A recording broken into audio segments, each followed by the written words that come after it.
Live from Las Vegas, it's theCUBE, covering NAB 2017. Brought to you by HGST.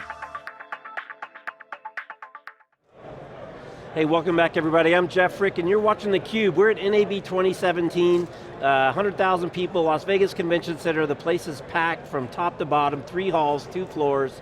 Hopefully you can find theCUBE if you're looking to find us. It's hard to find, there's a lot of people here. We're excited to be joined by, I think, the best title of anyone that we've had on the show over the last couple of days. It's all about content, but at the end of the day, you got to have content creators, and we've got one here, Lucas Gilman, listed as adventure photographer, filmmaker, and G-Technology G-Team Ambassador. Lucas, great to see you, thanks for stopping by. Thanks for having me. So tell us a little bit about your company. I know you're independent photographer, videographer, some of the work that you do, some of the stuff that keeps you busy from Mondays, Monday 9 to 5. Exactly, so a small production film production company. We also do stills, so it's sort of a one-stop shop for a lot of brands that I work with, that we're basically trying to service everything from still images for advertising purposes and commercial purposes to video for commercials, advertisements, and or stock use. So as you look around, the ways that you can now capture imagery, I'll just say is a more generic term, with 360 cameras and drones and regular photography and GoPros and all this different stuff. I mean, what a palette of tools that you have to work with. It's amazing how the technology has really changed. I remember that when I first started out in photography and digital photography, we would have 16 megabyte cards. And now, you know, I'm using SanDisk cards that are 256 gigabytes. And the 1Ts are coming. Yeah, I keep seeing the 1 terabytes are coming. I'm excited to get some of those. But yeah, it's crazy that sensor technology keeps getting better, more pixels, more data, which really throws another sort of a monkey wrench into your solution, because the cameras are getting higher capacity every year. I mean, we just shot a project in Iceland with a red 8K helium camera. That's, you know, a 36 megapixel still camera essentially that's shooting 24 frames or 30 frames per second of data. So we're talking, we shot 24 terabytes in a week. 24 terabytes in a week? In a week. Yeah, so it definitely adds a whole other layer of complexity now, because now you can shoot so much, you can shoot at such high res, now you got to capture that stuff, you got to store it, you got to manage it. And back it up. Back it up. Because, I mean, it's digital, right? It's ones and zeros, and once those are gone, they're gone forever. So, you know, my typical strategy is to have everything in 3 places. It's kind of the, you know, the rule. 2, usually in the office, you know, we have a primary copy and then a copy that doesn't ever go anywhere, and then we also have one off-site. So in the unexpected event of a fire, flood, tornado, or, you know, getting, you know, robbed or something like that, you still have those assets available. Right. So I assume that's how you got involved with G-Technology to begin with. Yeah, it really started with, when I was younger, I had an unfortunate incident where Brand X had a failure, and I went out and I found these G-Drive minis, which were amazing. I'd buy 3 of them per trip, and I reached out to them and sort of told them the story, and they had this team that they were putting together, and I was fortunate enough to be asked to be part of that team. Okay, so what's the mission of the team? What is a G-Team ambassador? The G-Team ambassadors are basically what they've picked people in different disciplines, whether you're a wedding photographer or a filmmaker, and they basically pick people that are, you know, hopefully the best at what they do, because as a photographer and filmmaker, I'm out in the public a lot, and people ask me, what kind of camera should I buy? What kind of hard drive should I buy? So our mission is to go out and educate people on not only the products that we use in our workflow that we use when we rely on for our livelihood, but to really, you know, educate people and say, hey, you know, I know you may never be shooting the Tour de France or going to Iceland and shooting an expedition, but this is how you could back up your images from your wedding or your kid's soccer game or something like that. So it's sort of a educational role, as well as hopefully a little bit of inspiration as well. Right, and what it comes down to, you mentioned that you used another product that failed you.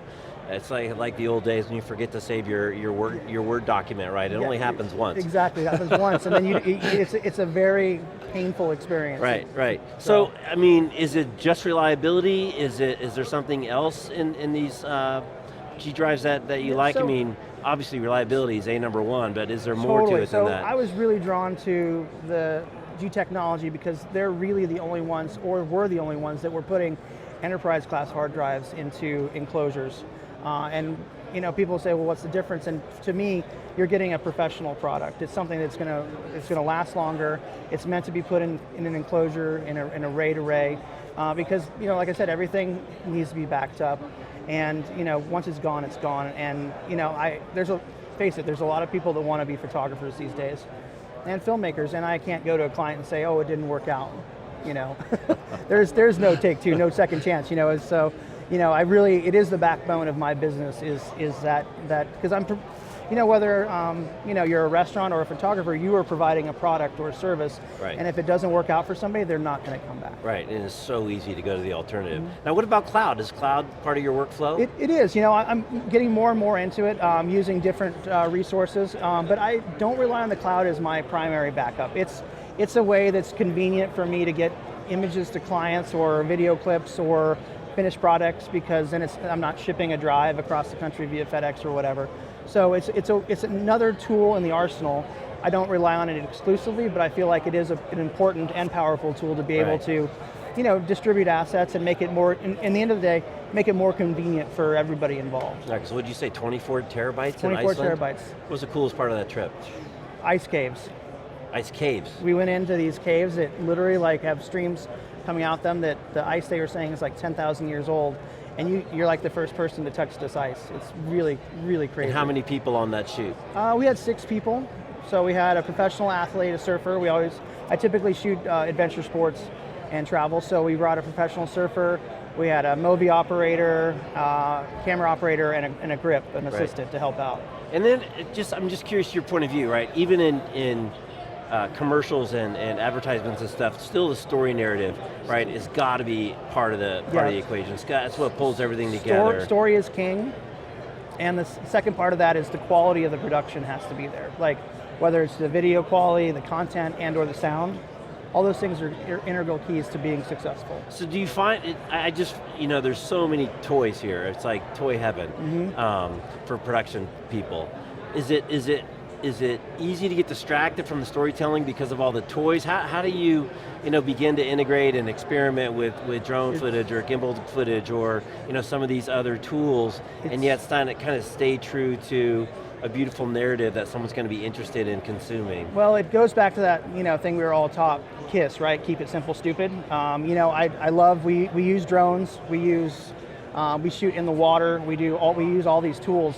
But the minute that tool becomes, so heavy that it takes away from being able to tell that story, that's when you've got to be careful, because you can get sucked into, trying to do a Steadicam shot or a Movi shot all day, and all of a sudden you've wasted a whole day if something's not working. So, you got to be consistent about what the vision is and your storyboard is, because walking around the halls here, there's there's a helicopter you can ride in now. All of a sudden, it's like a mini drone. Right. And you're like, I do feel like a kid in a candy store, but it's like you need to make sure that you're not getting so focused on the technology that you're not, focusing on that storyline, because that's what really clients will come back for us. Because as a creative, anybody can go out and automate things and make drone shots and this and that, but it's that story that really ties it all together. Right, and I think it's just really interesting how your photography background, morphed really into multimedia, right? Which includes video and all the permutations that there are. I saw a cool